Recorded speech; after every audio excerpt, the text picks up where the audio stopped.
ಬದುಕಿನೊಳಗಡೆ ಎಲ್ಲೂ ಸಹ ಅವರು ಯಾರ ಜೊತೆಯಲ್ಲೂ ಸಹ ಬಹಳ ಅವರ ಮಾತಿನಲ್ಲಿ ಅತಿ ಅದ್ಭುತವಾದ ಶಕ್ತಿ ಏನಂತಂದರೆ ಅವರ ನಾಲಿಗೆಯಲ್ಲಿ ಸರಸ್ವತಿ ನಾಟ್ಯವಾಡ್ತಾ ಇದ್ಲು. ಅವರ ದೇಹವೇ ದೇವಾಲಯವಾಗಿತ್ತು. ಅವರ ಶಿರವನ್ನ ಕಳಶವಾಗಿತ್ತು. ಅವರ ಕಾಲುಗಳು ಕಂಬವಾಗಿತ್ತು. ನಡೆಯುವ ದೇಗುಲವಾಗಿದ್ದರು.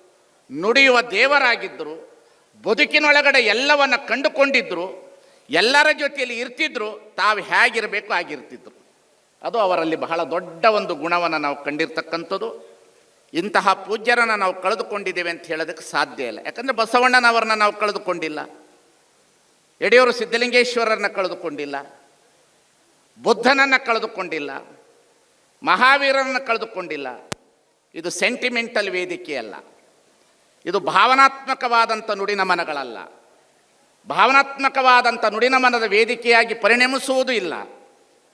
ಕಾರಣ ಏನು ಅಂತಂದರೆ ನಮ್ಮ ಹಿರಿಯರಿಟ್ಟಿರ್ತಕ್ಕಂತಹ ಸಂಸ್ಕೃತಿ ಸಂಸ್ಕಾರವನ್ನು ಹೇಗೆ ಜವಾಬ್ದಾರಿತವಾಗಿ ತೆಗೆದುಕೊಂಡು ಹೋಗಬೇಕನ್ನತಕ್ಕಂತಹ ನಮ್ಮೆಲ್ಲ ಇವತ್ತಿನ ಸಾಧಕರಿಗೆ, ಇಲ್ಲಿರ್ತಕ್ಕಂಥ ಜನಾಂಗದವರಿಗೆ, ಇಲ್ಲಿರ್ತಕ್ಕಂಥ ಸಮಾಜದವರಿಗೆ ಹೇಗೆ ಇರಬೇಕನ್ನತಕ್ಕಂಥ ಮಾರ್ಗವನ್ನು ತೋರಿಸಿದಾರಲ್ಲ, ಆ ಮಾರ್ಗವನ್ನು ಗಟ್ಟಿಗೊಳಿಸಬೇಕು, ಉಳಿಸಬೇಕು, ಬೆಳೆಸಬೇಕು, ಸಮಾಜಕ್ಕೆ ತಿಳಿಸಬೇಕನ್ನತಕ್ಕಂಥದ್ದೇ ಈ ವೇದಿಕೆಯ ಸಂದೇಶ ಅನ್ನತಕ್ಕಂಥದ್ದನ್ನು ನಾವು ಅರ್ಥ ಮಾಡಿಕೊಳ್ಳಬೇಕಾಗ್ತದೆ ಅನ್ನತಕ್ಕಂಥ ಮಾತನ್ನು ಹೇಳ್ತಾ, ಪರಮ ಪೂಜ್ಯರನ್ನು ಹೊಗಳೋದಕ್ಕೇನಿಲ್ಲ.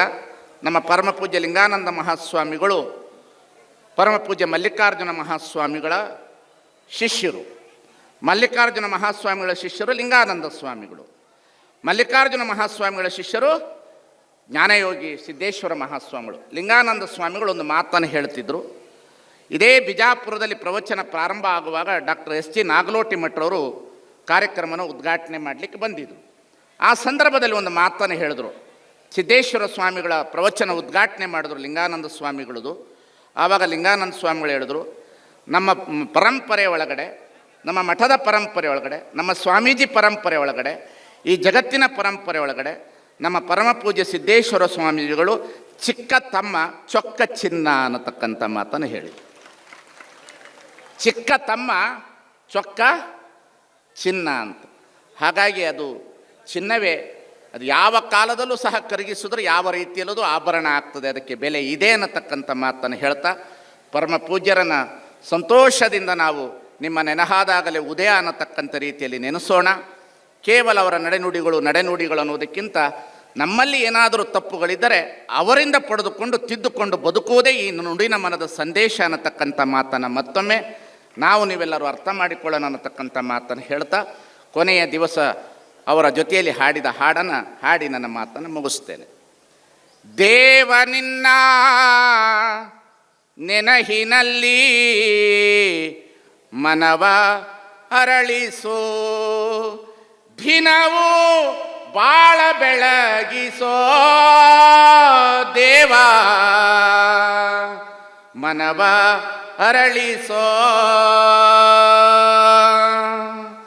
ಎದೆಯ ಎದೆಯ ಎದೆಯ ತೆರೆದು ಕಣ್ಣಿನಲ್ಲಿ ಕಾಂತಿ ಸುರಿದು, ಎದೆಯ ಎದೆಯ ಎದೆಯ ತೆರೆದು ಕಣ್ಣಿನಲ್ಲಿ ಕಾಂತಿ ಸುರಿದು, ಭಾವದಲ್ಲಿ ರೂಪ ಬೆರೆದು ಒಲವರಳಿಸೋ ದೇವ, ಬಾಳ ಬೆಳಗಿಸೋ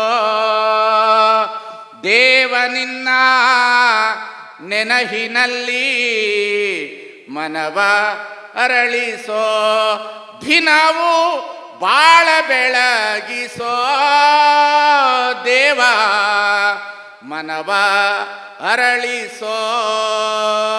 ಇದೇ ಬೇಡುವುದು, ಇದನ್ನೇ ಕೇಳುವುದು, ಇದನ್ನೇ ನೋಡುವುದು, ಇದನ್ನೇ ಆನಂದಿಸುವುದು. ಸರ್ವರಿಗೂ ಶರಣಾರ್ಥಿ. ಅನುಕ್ಷಣದ ಸುದ್ದಿಗಳಿಗಾಗಿ ವಿಸ್ತಾರ ನ್ಯೂಸ್ ಯೂಟ್ಯೂಬ್ ಚಾನೆಲ್ ಸಬ್ಸ್ಕ್ರೈಬ್ ಮಾಡಿ. ಹೊಸ ಸುದ್ದಿಗಳ ನೋಟಿಫಿಕೇಶನ್ಗಾಗಿ ಬೆಲ್ ಐಕಾನ್ ಕ್ಲಿಕ್ ಮಾಡಿ. ಲೇಟೆಸ್ಟ್ ಅಪ್ಡೇಟ್ಸ್ಗಾಗಿ www.vistaranews.com ವೆಬ್ಸೈಟ್ಗೆ ವಿಸಿಟ್ ಮಾಡಿ. ಅಂಗೈಯಲ್ಲೇ ಜಗತ್ತಿನ ಸುದ್ದಿ ತಿಳಿಯಲು ವಿಸ್ತಾರ ನ್ಯೂಸ್ ಕನ್ನಡ ಆಪ್ ಡೌನ್ಲೋಡ್ ಮಾಡಿ.